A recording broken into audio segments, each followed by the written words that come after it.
Halo, selamat pagi, selamat siang, selamat sore, selamat malam. Tergantung Anda mengakses video ini. Kami dari kelompok 2 akan menjelaskan studi kasus tentang mendesain ulang website secara murah dan cepat dari How Lawrence. Pertama-tama kami menjelaskan latar belakang. Tujuan utama kami mendesain ulang website secara cepat dan murah adalah untuk memotivasi dan menghabiskan lebih banyak untuk menjelajahi konten dari situs yang kami tawarkan ke pengunjung.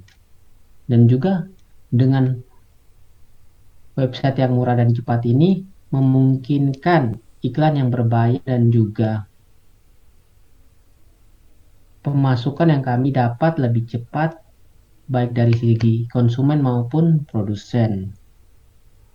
Tentu saja dalam membuat sebuah website yang murah dan cepat membutuhkan tantangan-tantangannya tersendiri. Tantangan dari kami yaitu dari segi bisnis membuat minat dari pengunjung sehingga mereka tertarik untuk melihat website kami. Dan yang kedua, dari tim pengembangan sendiri dapat mengiklankan website mereka sehingga mudah diterima dan menarik bagi pengguna. Itu aja. Untuk fase satu dari redesign, fase satunya itu menguji website pesaing. Fase pertama dirancang untuk menemukan reaksi orang terhadap situs baru dan untuk mengetahui apa keberhasilan dan ketidakberhasilan pada beberapa website pesaing. Jadi peserta diberikan website dari para pesaing dan nanti setelah itu dinilai dan diambil bagian-bagian tertentu yang berhasil dan apa yang membuat website tersebut gagal. Di sini bisa dilihat memberikan peserta tugas yang dilakukan pada 3 situs web yang berbeda dan mengamati perilaku mereka ketika mereka berusaha untuk mencapai tugas.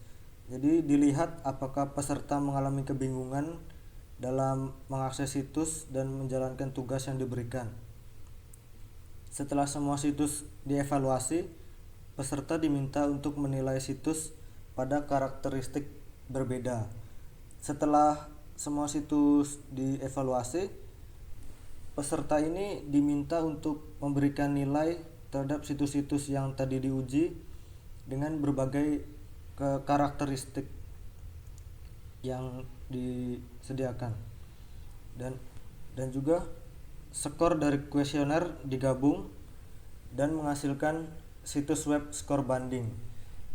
Jadi semua nilai dari situs-situs yang dievaluasi tadi digabungkan dan dan akhirnya skor tersebut untuk menjadi banding.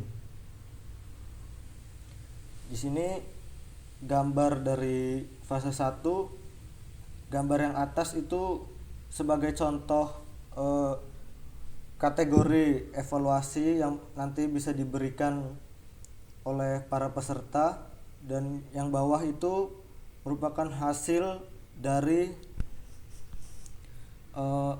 penilaian yang diberikan oleh partisipan. Dan untuk fase 2, Fase 2 menguji 3 konsep desain yang berbeda. Berdasarkan informasi dari fase 1, desain yang diuji di fase 2 akan dievaluasi dan diberi 2-3 desain kepada yang pengujinya. Setelah semuanya dievaluasi, penguji akan menilai situs yang mereka uji itu, lalu diberikan nilai seberapa bagus desain aplikasi tersebut. Secara umumnya, respon dari ketiga penguji itu dan juga ketiga website itu relatif baik atau puas.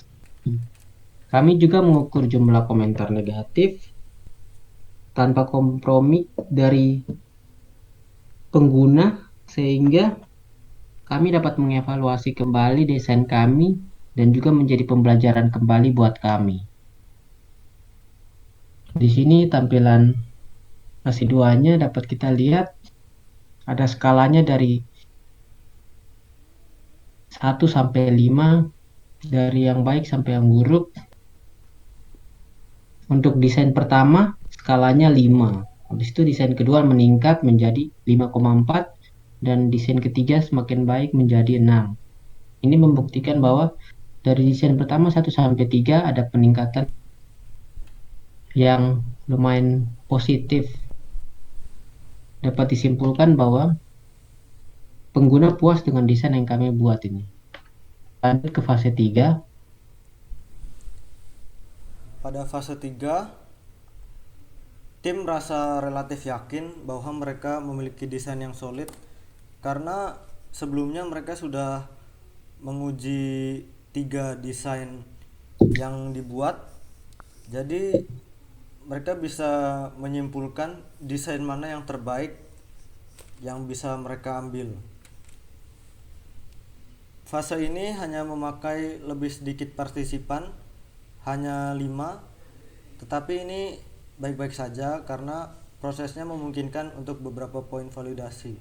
Karena hanya butuh menguji satu desain saja, jadi tidak perlu membutuhkan banyak partisipan untuk menguji desain ini, hanya 5 saja sudah cukup.